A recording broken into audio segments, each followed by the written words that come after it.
नमस्कार, थर्ड आई न्यूज में आपका स्वागत है और आपके साथ मैं हूं गरिमा। और आइए अब जानते हैं खबरों को विस्तार से।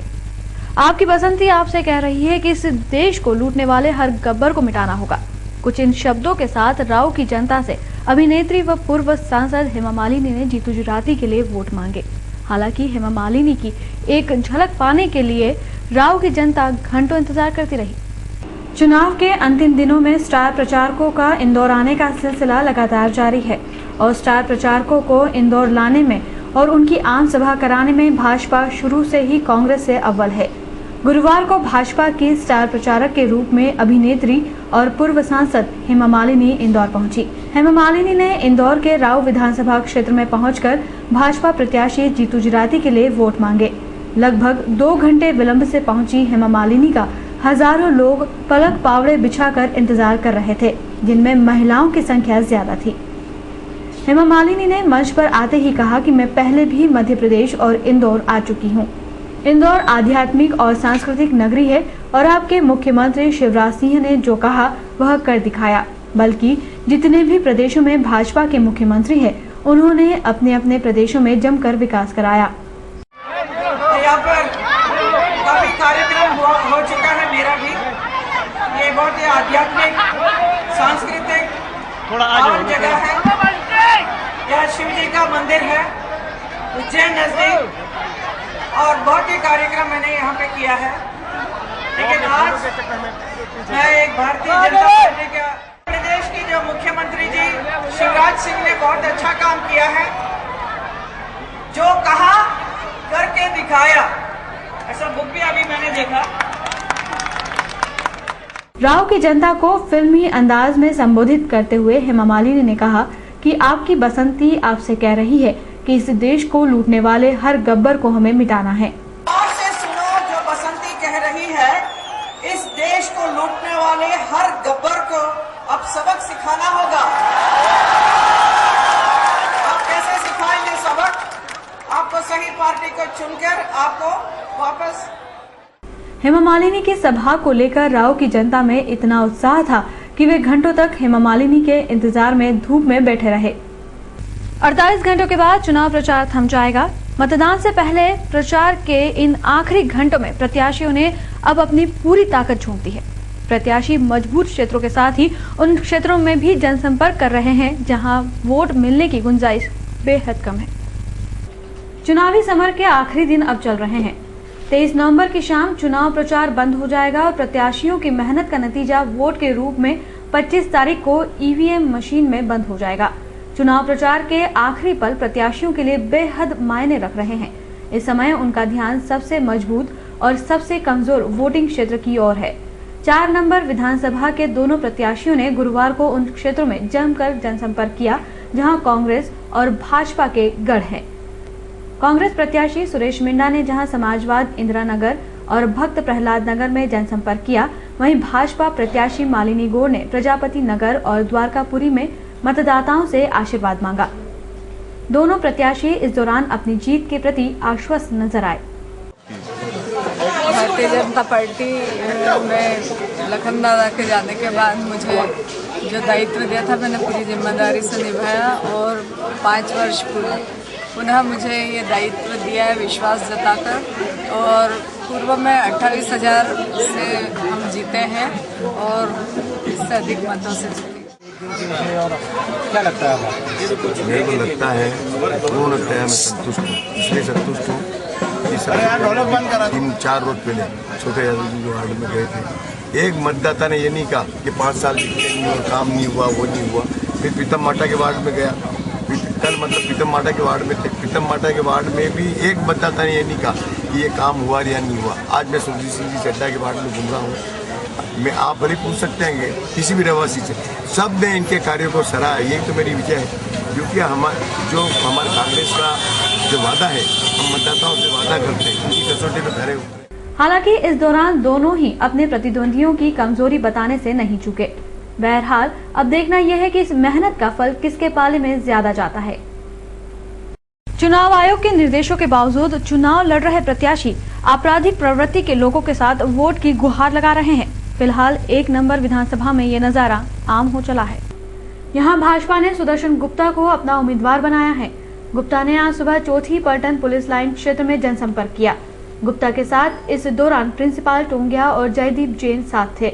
दोनों भाजपा की राजनीति करते हैं और हाल ही में चंदन नगर में हुए दंगे के आरोपी भी रहे हैं। पूरे समय दोनों सुदर्शन गुप्ता के साथ वोट की गुहार लगाते नजर आए। इसमें प्रिंसिपल टोंगिया पर पूर्व में रासुका की कार्रवाई तक हो चुकी है। भाजपा प्रत्याशी सुदर्शन गुप्ता से जब इस बाबत सवाल किया गया तो गुप्ता ने दोनों की छवि पाक साफ बताते हुए कांग्रेस पर गुंडों को संरक्षण देने का आरोप लगाया है। संपर्क में कई लोग ऐसे हैं जो गुंडा प्रवृत्ति के हैं, जो चंदननगर दंगों के आरोपी भी हैं। कुछ लोग इसमें से जयदीप जैन और प्रिंसिपल टोंगिया, इस पर रासुका की भी कार्रवाई हुई थी, वो भी आपके साथ में। तो आपको ऐसा उचित लगता है जनसंपर्क के दौरान? भारतीय जनता पार्टी के समर्थन में पूरी जनता उमड़ पड़ी है और पूरी जनता का एक एक क्षेत्र का एक एक नागरिक हमारे साथ। क्या कहें, गुंडे भी उमड़ पड़े जनशक्ति में? गुंडे नहीं है, गुंडे कांग्रेस के पास है। मंत्री कैलाश विजयवर्गीय के समर्थकों पर गुरुवार रात इंदौर महू पिगडम्बर ग्राम के नजदीक हमला हुआ। इस हमले में विजयवर्गीय समर्थक 3 लोग घायल हुए हैं। घायलों में एक की हालत गंभीर बनी हुई है। मामले में पुलिस ने 9 लोगों के खिलाफ प्रकरण दर्ज कर लिया है, वहीं 4 को गिरफ्तार भी कर लिया है। घटना करीब रात 12 बजे की है। इंदौर के नजदीक पिगडम्बर कस्बे में पजेरो कार में सवार होकर महू ग्रामीण युवा भाजपा प्रभारी अजय वर्मा अपने 4 साथियों के साथ चुनाव सामग्री लेकर इंदौर से महू जा रहे थे। इसी बीच उन पर जानलेवा हमला हुआ। इस हमले में अजय वर्मा गंभीर रूप से घायल हुए हैं, जबकि उनके साथी मामूली रूप से घायल हुए हैं। अजय वर्मा भाजपा के प्रत्याशी कैलाश विजयवर्गीय के समर्थक हैं और उन्हीं के चुनाव प्रचार में लगे हुए हैं। वहीं हमलावर कांग्रेस प्रत्याशी अंतर सिंह दरबार से जुड़े हुए हैं। घटना के बाद पुलिस मौके पर पहुंच गई थी और एहतियातन फोर्स की भी तैनाती कर दी गई थी। किशनगंज थाना प्रभारी के मुताबिक मामले में 4 आरोपियों को हिरासत में लिया गया है। साथ बैठे लोगों के साथ मारपीट की है। इस संबंध में थाना किशनगंज में अपराध दर्ज किया गया है और 4 लोगों को गिरफ्तार कर जेल भेजा गया है। बाकी अन्य आरोपियों की तलाश की जा रही है। चुनाव से जुड़ा हुआ कुछ शिकायत में कुछ कहा गया कि प्रचार को लेकर? ऐसा उनका कहना है। दोनों अलग अलग राजनीतिक पार्टियों से समर्थित लोग हैं, तो अभी इसकी और जांच कर रहे हैं। घटना के बाद घायलों को इंदौर के निजी अस्पतालों में भर्ती किया गया है। बीजेपी के पीएम पद के उम्मीदवार नरेंद्र मोदी शुक्रवार इंदौर में चुनावी सभा को संबोधित करेंगे। मोदी की इस सभा की सुरक्षा के लिए पुलिस ने अपनी पूरी ताकत झोंक दी है। पटना रैली में विस्फोट और रायपुर में सीमी हमले की साजिश के खुलासे ने पुलिस की नींद उड़ा रखी है। इसके अलावा खुफिया एजेंसी आईबी ने भी मोदी को लेकर अलर्ट जारी किया है। ऐसे में शुक्रवार को होने वाली मोदी की सभा की सुरक्षा पुलिस के लिए बड़ी चुनौती बन गई है। खुफिया एजेंसी आईबी ने बीजेपी के प्रधानमंत्री पद के उम्मीदवार नरेंद्र मोदी की सुरक्षा को लेकर अलर्ट जारी किया है। अलर्ट के मुताबिक मोदी प्रतिबंधित आतंकी संगठन सिमी के निशाने पर है। अलर्ट में ये कहा गया है कि आतंकी मोदी पर विस्फोटों से भरी गाड़ी से हमला कर सकते हैं। ये अलर्ट दिल्ली, राजस्थान, यूपी और मध्य प्रदेश के लिए जारी किया गया है। इसी अलर्ट ने इंदौर पुलिस की चिंता बढ़ा दी है। प्रदेश के सबसे बड़े शहर में शुक्रवार को नरेंद्र मोदी की सभा होना है। इसी सभा के लिए पुलिस अब नए सिरे से सुरक्षा इंतजामों की समीक्षा कर रही है। लगभग 800 अधिकारी कर्मचारी इस पूरी व्यवस्था में लगेंगे, जिसमें मार्ग, कार्यक्रम स्थल, एयरपोर्ट से लेकर सभी व्यवस्थाएं इसमें शामिल हैं। एनएसजी के अधिकारी भी आ चुके हैं इसमें। एनएसजी प्रोटेक्टिव हो तो उनके साथ एनएसजी का प्रोटेक्शन रहेगा। वो लोग भी आ चुके हैं। गुजरात पुलिस के भी अधिकारी हमारे साथ कोऑर्डिनेट कर रहे हैं। मोदी की सभा के लिए तमाम आला अफसरों के साथ सैकड़ों पुलिसकर्मियों को झोंका गया है। दरअसल इसके लिए राहुल गांधी की सभा के दौरान काफिले में और सुरक्षा को लेकर हुई गड़बड़ियों से भी सबक लिया जा रहा है। उस समय काफिले के करीब एक आम आदमी राहुल गांधी से हाथ मिलाने के लिए पहुंच गया था, तो भीड़ का दबाव इतना था कि अंत में सारे प्रवेश द्वार पर अफरा तफरी मच गई थी। इसके साथ ही पुलिस गुजरात पुलिस और एनएसजी की मदद भी ले रही है। सर, मोदी को लेकर किस तरह की सुरक्षा रहेगी? कोई उन तक पहुंच सकेगा, नहीं पहुंच सकेगा? कोई मिलना चाहेगा प्रशंसक, क्या कोई नेता, किस तरह से क्या सिक्योरिटी रहेगी? देखिए, जो उनकी सुरक्षा के नॉर्म्स हैं और एनएसजी का प्रोटेक्शन उन लोगों के साथ चल रहा है, उन सभी नॉर्म्स को ध्यान में रखते हुए हम उसमें पूरी सुरक्षा दे रहे हैं। मोदी की पटना सभा के दौरान सीरियल विस्फोट हुए थे। इसके लिए सभा स्थल पर पहले से ही विस्फोटक छुपाए रखे गए थे। ऐसे में इंदौर पुलिस ने एहतियातन सभा स्थल के आसपास के काफी हिस्से की कई फीट खुदाई कर ली है और पिछले एक हफ्ते से सभा स्थल को अपने कब्जे में ले लिया है। चुनाव के मद्देनजर इंदौर पुलिस शहर में बेहद सतर्कता बरत रही है। सुबह से लेकर रात तक वाहनों की चेकिंग जारी है। पुलिस हर प्रयास कर रही है कि वोटर्स को प्रभावित करने वाली हर गतिविधि पर लगाम लगाई जा सके। 25 नवंबर को मध्य प्रदेश में मतदान होना है। मतदान में अब महज 3 दिन बाकी है। ऐसे में पुलिस ने शहर और शहर के बाहरी इलाकों की चौकसी बढ़ा दी है। चुनाव ड्यूटी में लगे पुलिस व प्रशासनिक अधिकारी जगह जगह संदिग्ध वाहनों की तलाशी का अभियान चला रहे हैं। पुलिस की कोशिश है कि चुनाव में किसी तरह की कोई गड़बड़ी न हो, साथ ही ऐसी वस्तुओं का आवागमन न हो जिससे वोटर्स पर प्रभाव पड़े। इंदौर में एक आम नागरिक की सतर्कता की वजह से पुलिस एक वाहन चोर को पकड़ने में कामयाब रही। यहां विशाल नाम के एक युवक की मोटरसाइकिल चोरी हो गई।